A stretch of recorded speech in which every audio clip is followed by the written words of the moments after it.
Chers auditeurs, tout d'abord, comme on le souhaite habituellement, Pessah Kasher Vesameach.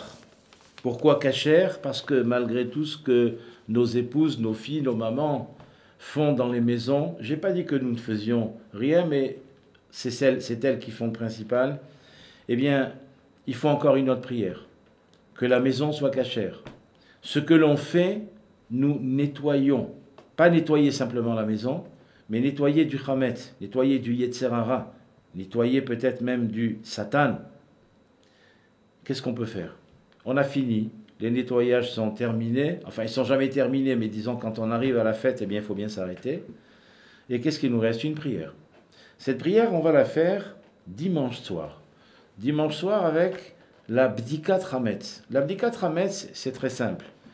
Il suffit, je dis bien c'est très simple a priori, il suffit de mettre, d'après le rov des halachistes, 10 morceaux, il y en a qui mettent plus, il y en a qui mettent moins, 10 morceaux de pain enveloppés, soit dans du plastique, soit dans du papier, c'est le mieux, soit dans de l'aluminium, c'est le moins bien, oui, on va répartir ces 10 morceaux-là.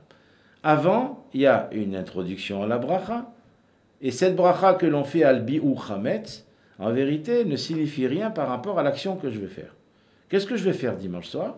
Je vais demander à mon épouse, ou à ma fille, ou à ma maman, de répartir les morceaux de chametz que je vais rechercher. À la lumière d'une bougie, avec une assiette et un couteau, une plume, ça dépend des minhagim. Ça veut dire que je vais nettoyer la maison ce soir-là? La maison, elle est déjà propre. Ça veut dire que je vais aller à la recherche du chametz? Je ne suis pas un inspecteur des travaux finis. Ça veut dire que je vais aider mon épouse à prier pour que les morceaux de pain, oui, soient significatifs du travail qu'elle a fait pour enlever le chametz. Le chametz, je répète, c'est pas uniquement le pain, la bière, le whisky, les ingrédients, ce que j'ai fabriqué qui est chametz. C'est pas ça, tout le monde sait que c'est du chametz. Ce que les gens ne savent pas, c'est qu'il y a un autre chametz. Le chametz, c'est ce qu'on a laissé lever. Vous allez voir dans le titre, la fête du non laissé aller. Ça veut dire quoi? Ça veut dire que lorsque je fabrique, au départ, je prends de la farine. Cette farine-là, elle n'est pas kasher les Pessah. C'est l'instant où je l'ai trempée, mouillée, malaxée.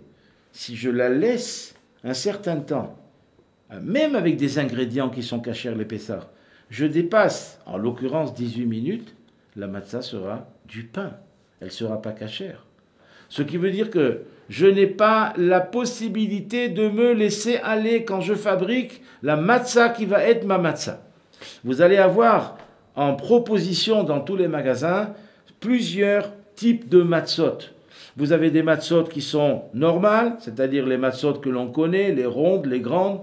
Vous avez des matzot plus petites, vous avez des matzot carrées, vous avez des matzot fines, des matzot épaisses, et vous avez des matzot shmura et des matzot shmura yad. C'est-à-dire, la matzah shmura veut dire elle a été gardée. Lorsque le blé a été coupé, on a fait attention que la pluie ne tombe pas sur cette matzah-là. Qui plus est, on va la fabriquer à la main. Pourquoi? Pour être sûr que toutes les 17 minutes et 50 secondes, on va se nettoyer les mains parce qu'il est possible qu'entre l'interstice des phalanges, il y ait encore des morceaux de pâte et qui vont lever, ça fait encore du chametz, on va mettre en contact du chametz avec de la pâte à matzah, et il va y avoir un certain temps pour le four, un certain temps pour la fabrication, un certain temps pour le fait qu'on fera tout pour ne pas que ça lève. C'est cette image que je voudrais retenir, chers auditeurs, le fait que ça ne doit pas lever. Lorsque je dois faire quelque chose, qu'est-ce qu'on dit? Demain je commence. Demain, j'arrête de fumer, demain, je commence la diète, demain, je commence à mieux travailler, demain, je commencerai à ouvrir un daf de Gemara, demain, je commencerai mon daf de Mishnah Bura, c'est-à-dire mes halachot, etc. Pourquoi demain? Fais-le maintenant.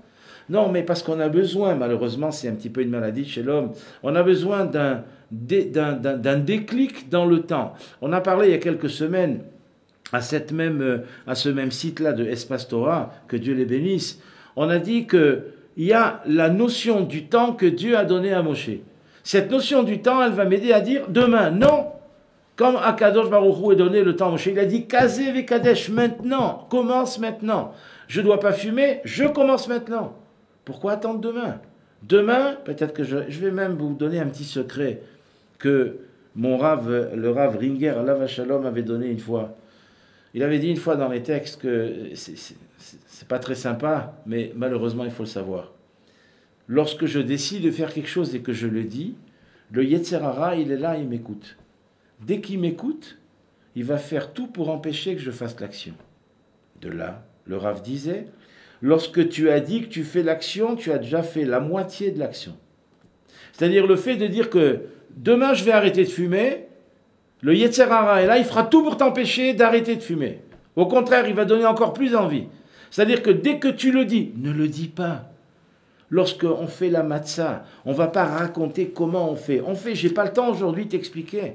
Lorsque vous assistez, lorsque vous assisterez, si vous en avez l'occasion, et je vous conseille de chercher peut-être ces occasions, de voir si on peut fabriquer dans nos quartiers, dans nos villes, en Israël c'est plus facile, de fabriquer de la matzah. Vous verrez que les gens n'ont pas le temps de parler.